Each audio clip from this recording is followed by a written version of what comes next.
अल्हम्दुलिल्लाह वस्सलातु वस्सलामु अला रसूलिल्लाह। मेरे प्यारे भाइयों और बहनों, आज हम एक ऐसे मौजू पर बात करने जा रहे हैं जो हमारी दुनिया और आखिरत दोनों की कामयाबी का राज है, और वो है माँ बाप की फरमाबरदारी। कुरान पाक में अल्लाह ताला ने वाज़ेह हुक्म दिया है, वक़ज़ा रब्बुका अल्ला तअबुदू इल्ला इय्याहु व बिल वालिदैनी इहसाना।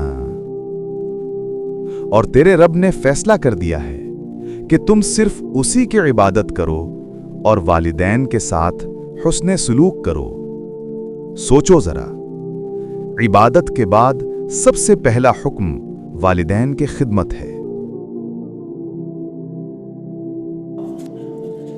अगर उनमें से कोई एक या दोनों तुम्हारे पास बुढ़ापे की उम्र को पहुंच ही जाएं, उनके साथ गुफ्तगू करो, बड़े अदब के साथ उनका एहतराम मलहूज रखते हुए बात करो, लेकिन यह है कि उसके अंदर एहतराम और ताज़ीम के अंदाज में देखना भी इबादत है।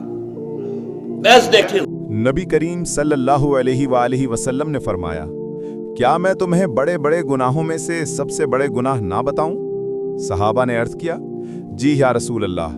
आप सल्लल्लाहु अलैहि वसल्लम ने फरमाया, अल्लाह के साथ शरीक ठहराना और वालदैन की नाफरमानी करना। और एक और हदीस में फरमाया गया, वालदैन की नाफरमानी करने वाले की तरफ अल्लाह क़यामत के दिन रहमत की नज़र से भी नहीं देखेगा।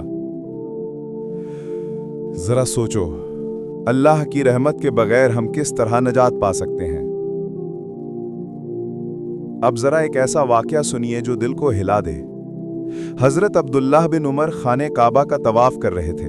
इसी दौरान एक शख्स अपनी माँ को अपनी पीठ पर बिठाए तवाफ कर रहा था।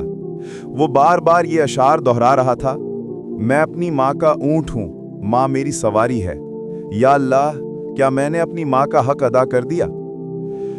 जब उसने तवाफ मुकम्मल कर लिया तो इब्ने उमर रज़ी अल्लाहु अन्हु के करीब आकर पूछा, ए इब्ने उमर, बताओ क्या मैंने अपनी माँ का हक अदा कर दिया? हजरत इब्ने उमर रज़ी अल्लाहु अन्हु की आंखों में आंसू आ गए और फरमाया, नहीं, तुमने अभी अपनी माँ की एक सांस का भी बदला नहीं दिया जो उसने तुम्हें जन्म देते वक्त तुम्हारे लिए बर्दाश्त किया था। भाइयों, सोचो, काबे के तवाफ में माँ को कंधे पर उठाने वाला भी माँ का हक अदा नहीं कर सका, तो हम जो एक फोन कॉल पर माँ को टाल देते हैं या उनकी छोटी सी ख्वाहिश पूरी नहीं करते, क्या हम माँ बाप का हक अदा कर सकते हैं? माँ बाप जन्नत की जमानत है।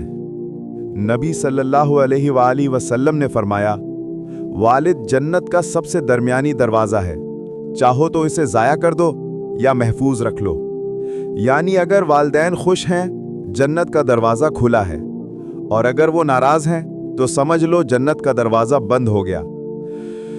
मेरे अजीज़ों, आज ही फैसला करो, वालिदैन की खिदमत करनी है, उनकी दुआएं लेनी है, उनके दिल से मुस्कुराहट निकालनी है। वरना कल जब उनकी कब्र होगी और तुम सिर्फ हाथ उठाकर दुआ कर सकोगे, तो आंसुओं के सिवा कुछ बाकी नहीं बचेगा। अल्लाह ताला हमें वालिदैन की खिदमत करने वाला बनाए, उनकी दुआओं से हमारी कब्रें रोशन करे और उनके कदमों के नीचे छुपी जन्नत हमें नसीब फरमाए। आमीन या रब्बुल आलमीन।